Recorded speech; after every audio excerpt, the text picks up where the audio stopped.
Baik, puji Tuhan. Pagi ini saudara-saudara, saya mengajak Bapak Ibu semua membuka Alkitabnya di dalam Lukas pasal yang ke-10. Lukas pasal 10.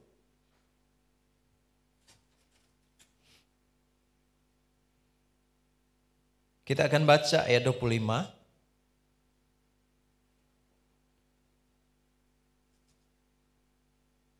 sampai ayat 28.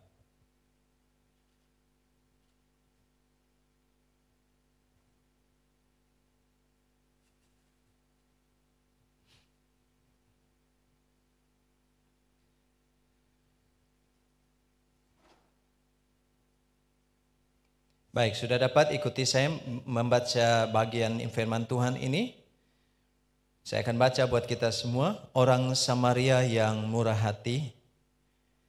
Pada suatu kali berdirilah seorang ahli Taurat untuk mencoba Yesus. Katanya, "Guru, apa yang harus kuperbuat untuk memperoleh hidup yang kekal?" Jawab Yesus kepadanya, "Apa yang tertulis dalam hukum Taurat? Apa yang kau baca di sana?"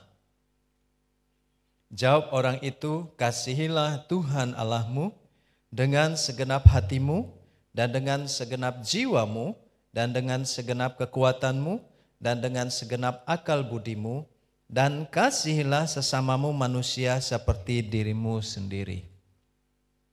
Kata Yesus kepadanya, "Jawabmu itu benar, perbuatlah demikian, maka engkau akan hidup." Amin. Puji Tuhan. Mari kita akan berdoa buat firman Tuhan lewat khotbah yang akan saudara dengarkan pagi hari ini. Bapa, kami berterima kasih sekali lagi buat pagi hari ini. Kami memiliki kesempatan yang begitu indah, membahagiakan kami bisa berada di hadirat Tuhan, meluangkan waktu-waktu terbaik kami untuk mendengarkan firman-Mu, untuk belajar firman Tuhan bersama-sama, agar iman kami dikuatkan, pengharapan kami diteguhkan. Pagi hari ini Kau menolong setiap jemaat-Mu yang mengikuti ibadah ini dimanapun mereka berada. Biar Roh Kudus memberikan pikiran kami semua dicerahkan untuk kami bisa memahami apa yang Tuhan maksudkan dari firman yang akan kami dengar.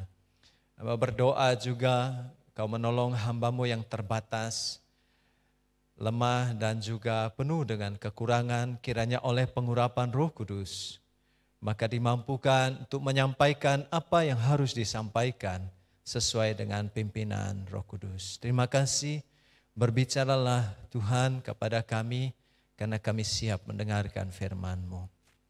Amin. Puji Tuhan. Bapak Ibu saudara-saudara, saya akan menyampaikan khotbah jadi berseri pagi ini, dan lanjutannya adalah nanti di sesi kedua jam 5 sore kita akan ibadah yang kedua, dan saya akan menyampaikan lanjutannya. Nah, pagi hari ini kita akan membahas di bagian yang pertama di sesi ibadah pagi hari ini. Saudara-saudara, saya akan bicara dari tema lakukan apa yang Anda bisa. Lakukan apa yang Anda bisa. Lakukan apa yang saudara bisa lakukan. Saudara-saudara yang dikasihi oleh Tuhan, tentu saudara semua pernah ya, sangat biasa mungkin menonton televisi, lalu sekarang semua televisi itu canggih, tidak seperti dulu. Kalau mau nyalakan harus tombol pencet on off-nya dan sebagainya, baru bisa ya. Hari ini cukup saudara pegang satu alat yang namanya remote control, lalu saudara bisa mengkontrol atau mengendalikan TV saudara, mengendalikan channel dan tayangan-tayangan yang saudara sukai. Nah, yang menarik saudara-saudara, biasa host televisi atau acara-acara tertentu, setelah mereka akan jeda iklan dan mereka akan ngomong begini, "Para pemirsa di rumah, jangan kemana-mana, stay tune, tetap ada di tayangan ini, di channel ini, di TV ini, karena kami akan segera kembali dengan tayangan menarik berikutnya, kami akan kembali dengan berita berikutnya yang lebih menarik," dan seterusnya saudara-saudara. Tapi rupa-rupanya hari ini semenarik apapun iklan dari host itu atau bahasa kalimat ajakannya, tetap saja bahwa semua kendali ada di tangan saudara, yaitu pada remote control. Jadi tinggal dipencet saja sekali tombol, kemudian tayangan berubah, channel berubah dan sebagainya. Dan ajakan yang manis, ajakan yang bagus dari host itu pun pada akhirnya juga tidak berlaku. Kenapa? Saudara-saudara, karena semua ada di kendali saudara, ya. Saudara yang mengendalikannya lewat kontrol remote itu tadi.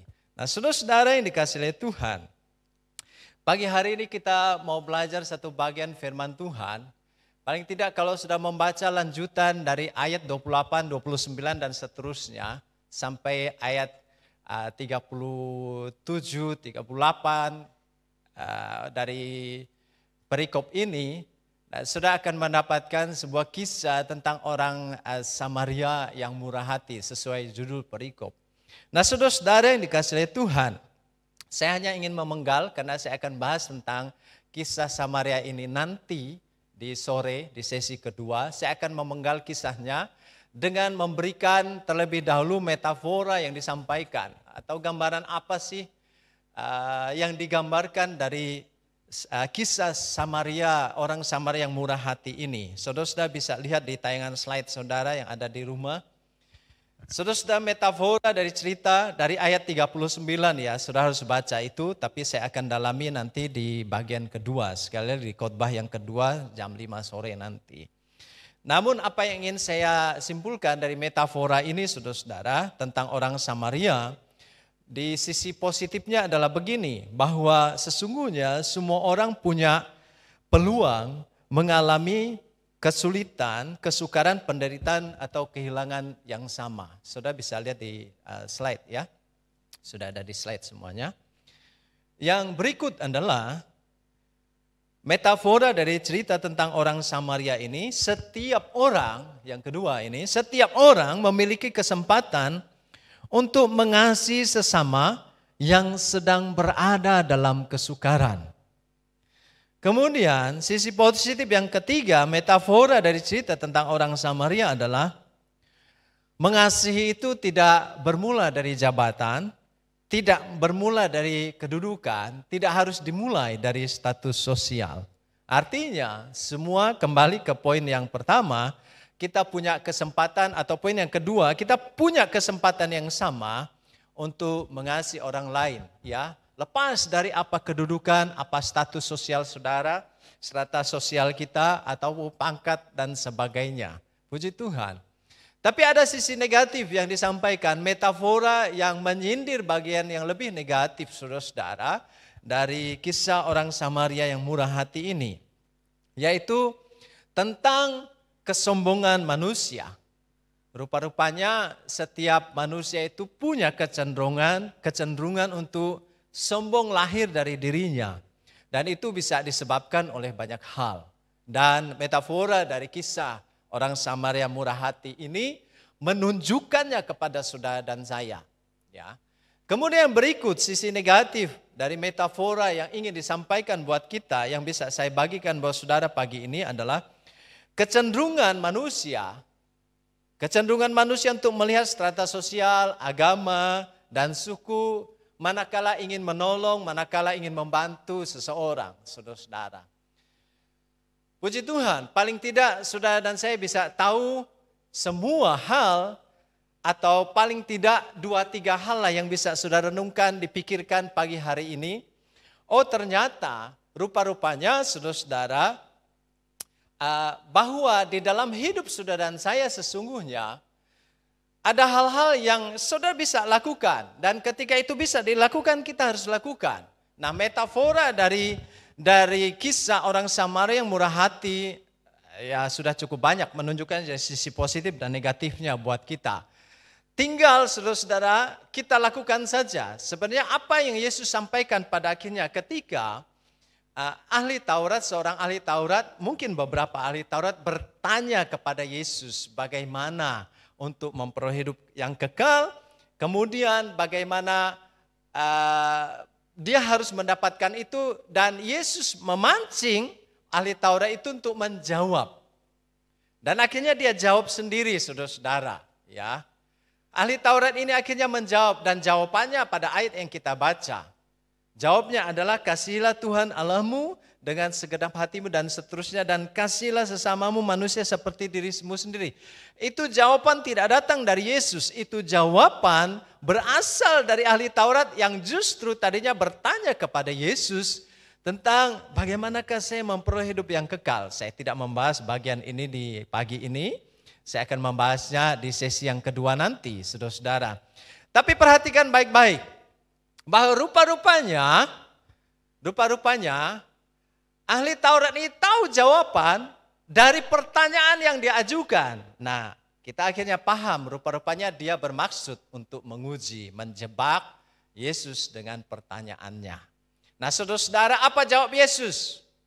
Jawab Yesus adalah, saudara perhatikan di slide saudara, di Lukas, masih di Lukas pasal 10, di ayat 8 firman Tuhan berkata, kata Yesus kepadanya, jawabmu itu benar, perbuatlah demikian, maka engkau akan hidup.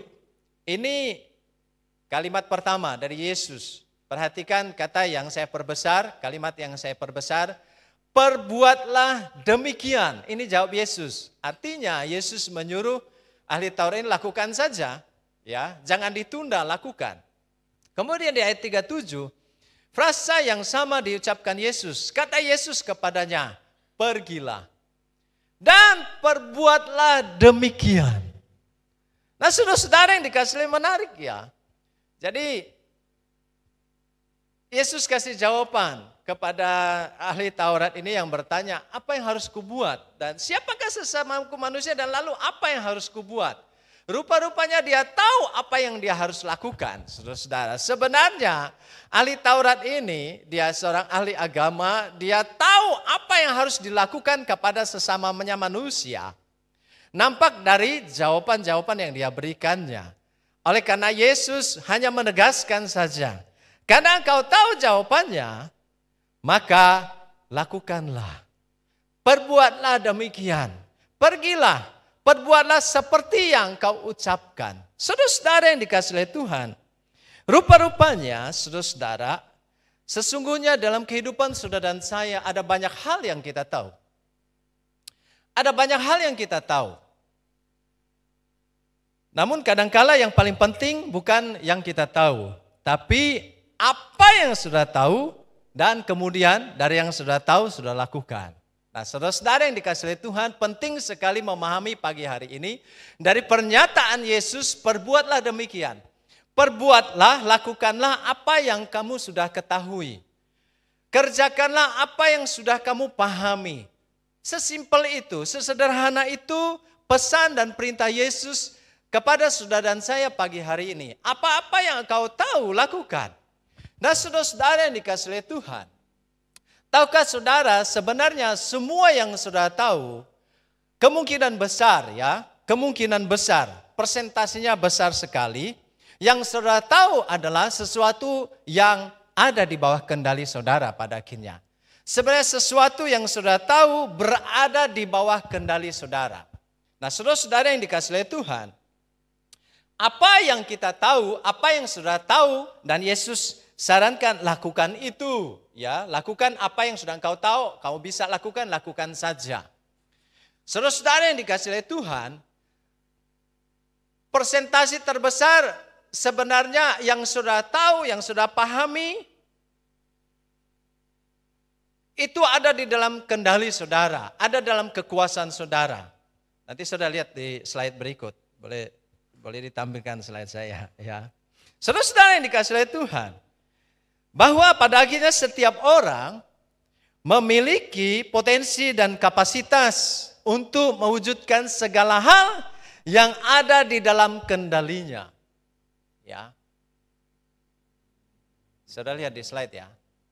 Sebelah mana ini ya? Sebelah kanan saudara slide-nya. Ya.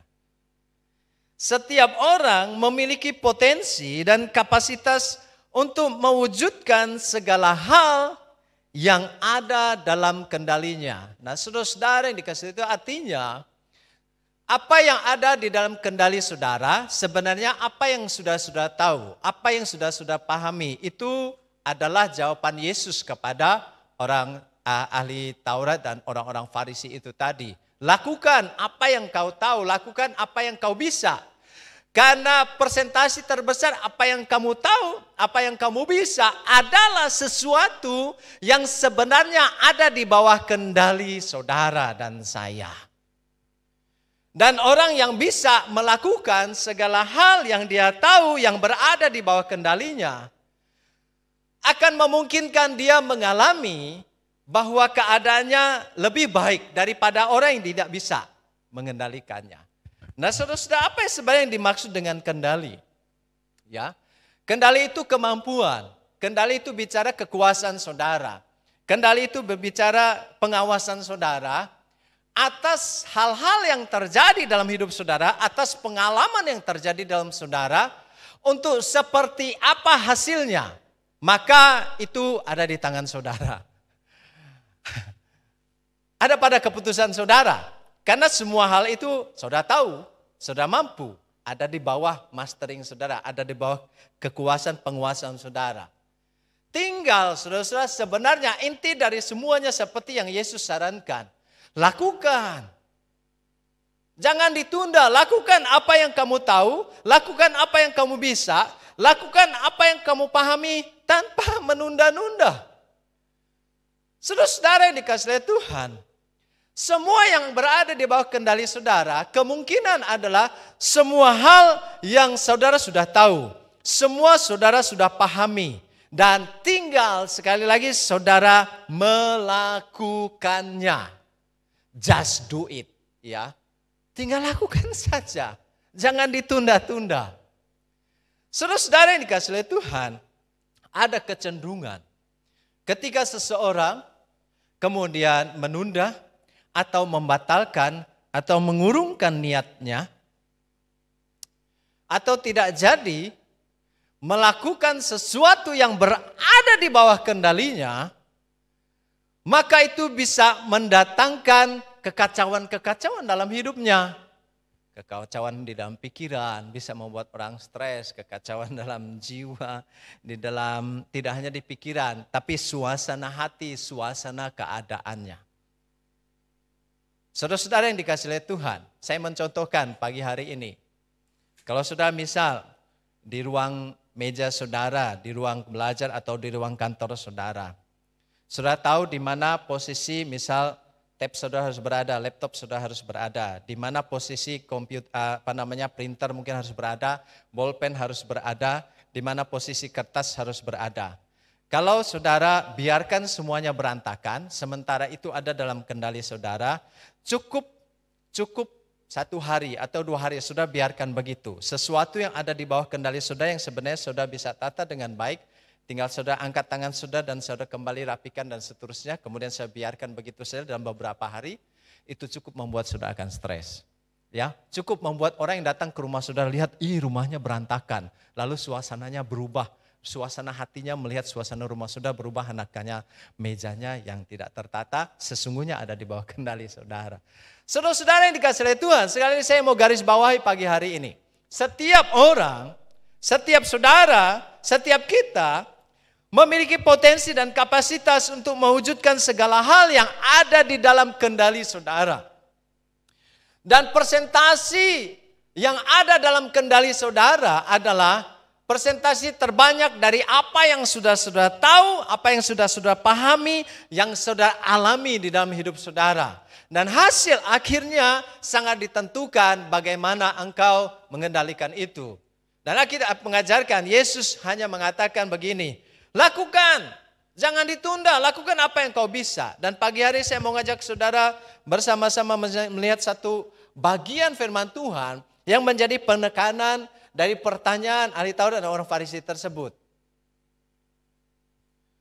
Dan saudara-saudara yang dikasihi Tuhan, Yesus hanya jawab kepada mereka, lakukanlah itu, perbuatlah itu. Pagi hari saya mau katakan, salah satu hal dari antara banyak hal yang berada di bawah kendali saudara adalah mengasihi sesama.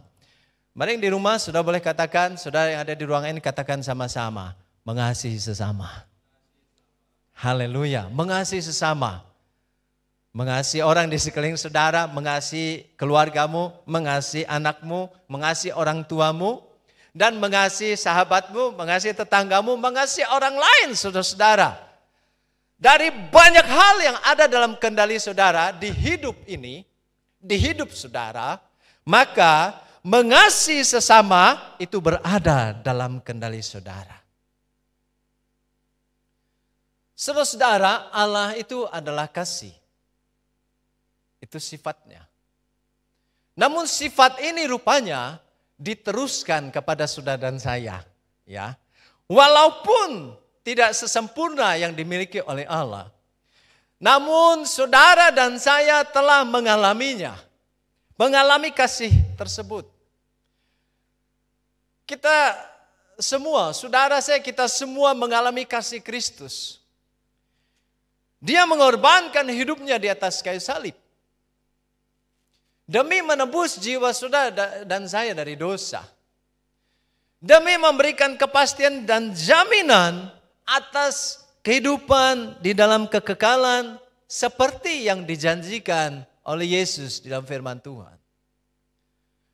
Nah, saudara-saudara, kasih yang saudara alami di atas kayu salib oleh Kristus diberikan kepada saudara, dilimpahkan kepada saudara. Supaya diteruskan oleh saudara kepada sesama. Dan pagi hari ini, saya mau garis bawahi sekali lagi bersama-sama, kita pagi ini bersama-sama, memberitahu kepada diri saudara, bahwa mengasihi sesama adalah banyak hal dari antara banyak hal yang saudara bisa alami, yang bisa saudara kendalikan. Dan mengasihi sesama adalah salah satu di antara banyak hal tersebut. Dan itu berada dalam kendali saudara. Yaitu kasihilah orang lain. Kasihilah sesamamu. Saudara-saudara ini kasihilah Tuhan. Saudara dan saya di dalam Kristus. Kita bersyukur bahwa kita memiliki kelimpahan kasih itu setiap hari. Kenapa? Karena sudah memiliki sumbernya. Sumber yang tidak akan pernah habis. Saudara dan saya hanya perlu datang setiap hari. Tidak hanya meyakini bahwa itu telah terjadi di atas kayu salib satu kali untuk selamanya. Yang dilakukan, dikerjakan oleh Yesus bagi saudara dan saya dan seisi dunia ini. Yang mau percaya kepada Dia sebagai Tuhan dan Selamat. Tapi teristimewa bahwa saudara setiap hari bisa memperbaharui kasih itu. Ketika saudara bangun pagi, saudara duduk diam di kaki Tuhan, saudara berdoa, mulai mengambil waktu untuk devosional, merenung di hadapan Tuhan, duduk diam mengambil waktu bersama dengan Tuhan, menghabiskan beberapa waktu dengan Tuhan, dan mengatakan, Tuhan baharui kasih-Ku hari ini, agar aku bisa mengasihi orang lain. Bapa, teruskan kasih-Mu kepadaku, kasih yang Kau miliki agar aku bisa meneruskannya kepada sesamaku manusia. Saudara-saudara, kita tidak perlu bertanya lagi siapa sesamaku manusia. Seperti yang ditanyakan oleh ahli Taurat dan orang-orang Farisi. Yesus hanya ingin saudara dan saya melakukannya. Just do it. Ya, lakukan saja, sesederhana itu. Mengapa sesederhana itu? Karena mengasihi sesama itu berada di bawah kendali saudara. Jadi jangan dibalik saudara-saudara. Jangan suruh Tuhan mengasihi tetanggamu. Tuhan ingin, yang benar Tuhan ingin engkau meneruskan kasih-Nya kepada sesamamu, kepada tetanggamu, kepada sahabatmu, kepada orang-orang yang baru kau kenal. Bahkan Yesus mengatakan kepada musuhmu. Puji Tuhan. Saudara-saudara yang dikasihi oleh Tuhan, hari-hari ini tampaknya adalah hari yang pas sekali. Suasana yang tidak kebetulan, keadaan yang tidak kebetulan, saudara dan saya bisa alami pagi hari ini. Ada lebih banyak kesempatan pada akhirnya buat saudara dan saya untuk bisa mengasihi sesama kita. Ya, mengasihi sesama kita. Dimanapun kita berjumpa dengan mereka. Dan kita mengatakan, lakukan saja, jangan ditunda. Sekecil apapun yang kau lakukan, jangan ditunda dan lakukan saja. Saudara-saudara yang dikasihi oleh Tuhan. Satu kali ada seorang bapak Kemudian bapak masih muda maksudnya, ya seorang muda tapi sudah berkeluarga. Kemudian dia bermaksud membeli makanan favoritnya di salah satu warung ya, warung. Dan kemudian dia ke sana karena tidak boleh nongkrong makan di tempat, biasa dia makan di tempat. Tapi kali ini tidak boleh. Dan kemudian dia datang, saudara biasa warung ini ramai banget ya, ngantri, orang yang mau makan ngantri. Karena salah satu warung legendaris. Nah kemudian ketika dia memesan makanan itu, makanan untuk dia dan untuk keluarganya, lalu dia lihat, tiba-tiba sekilas pandangan matanya tertuju kepada juru parkir di luar. Nah, dia kenal juru parkir ini beberapa diantaranya maksudnya, tapi hari itu ada yang baru. Tidak biasanya orang yang dia kenal. Hari itu ada yang baru, juru parkir baru. Dan dia melihat biasanya parkiran warung ini rame banget, tidak hentinya orang gantian makan di sana. Dan lumayanlah penghasilan juru parkir di sana. Dalam hati dia berpikir, tapi kali ini ketika saya pesan makanan ini, rupa-rupanya warung ini juga ikut sepi. Ya, karena warung ini ikut sepi, tidak ada orang yang makan di sana, tentu berimbas pada penghasilan juru parkir, sepi juga. Dalam hati dia berpikir, wow, mungkin penghasilannya juga turun karena warung ini juga sepi. Akhirnya dia berinisiatif, oke deh, dia selesai pesan makanannya, sudah selesai dia bayar, kemudian dia sengaja kemudian keluar. Biasa parkir sepeda motor itu kan cuma 2.000 ya atau 1.000 perak ya diterima oleh juru parkir. Nah kali ini dia buka dompetnya, dia siapkan karena dia lihat makanan, dia akan bawa kepada anak-anaknya. Dan kemudian dia buka dompetnya, ada uang, masih ada uang. Satu 50 ribuan, satu 5 ribuan. Lalu dia katakan hari ini aku tidak akan kasih juru parkir ini 2.000. Tapi akan aku kasih semua uang yang ada di dompetku 55.000. Biar dia bahagia, biar dia senang. Saudara-saudara, kemudian setelah dia keluar, tidak tunggu lama, kemudian dia dibantu oleh juru parkir untuk keluarkan motornya dari parkiran dan kemudian dia kasih uang tersebut kepada juru parkir. Juru parkir bilang, Pak ini kebanyakan, sebentar saya kembalikan uangnya. Lalu bapak muda ini katakan, tidak usah Pak, ini untuk bapak semua. Ya. Sudah, akhirnya bapak muda ini tinggalkan juru parkir tersebut. Bapak ini tidak tahu mungkin apa yang akan dirasa oleh juru parkir tersebut. Bapak ini tidak akan tahu untuk dibelanjakan apa uang yang 55.000 ini. Mungkin bagi juru parkir ini satu kejadian yang ajaib. Karena biasa satu kali parkir cuma terima 2.000 perak atau 1.000 perak. Kali ini dia terima 50.000 dalam keadaan memang suasana motor yang parkir, mobil yang parkir sudah sangat sepi di warung tersebut. Saudara-saudara yang dikasihi oleh Tuhan, Yesus hanya beritahu bahwa lakukan yang engkau bisa. Jangan ditunda. Mengasihi sesama adalah bagian yang bisa kau lakukan. Jangan ditunda. Mengasihi sesama adalah bagian dari banyak hal dalam hidupmu yang berada di bawah kendali hidup saudara. Karena itu berada di dalam kendali saudara, mengasihi sesama ada di bawah kendali saudara. Yesus katakan, lakukan. Lakukan saja. Nah pagi hari ini saya mau katakan saudara-saudara, apabila saudara pada keadaan yang saudara rasa terima kasih Tuhan di situasi seperti ini pun hari ini mungkin pekerjaan saudara masih bisa jalan atau mungkin keuangan saudara masih baik-baik saja. Berkat Tuhan masih cukup berlimpah bagi hidup saudara.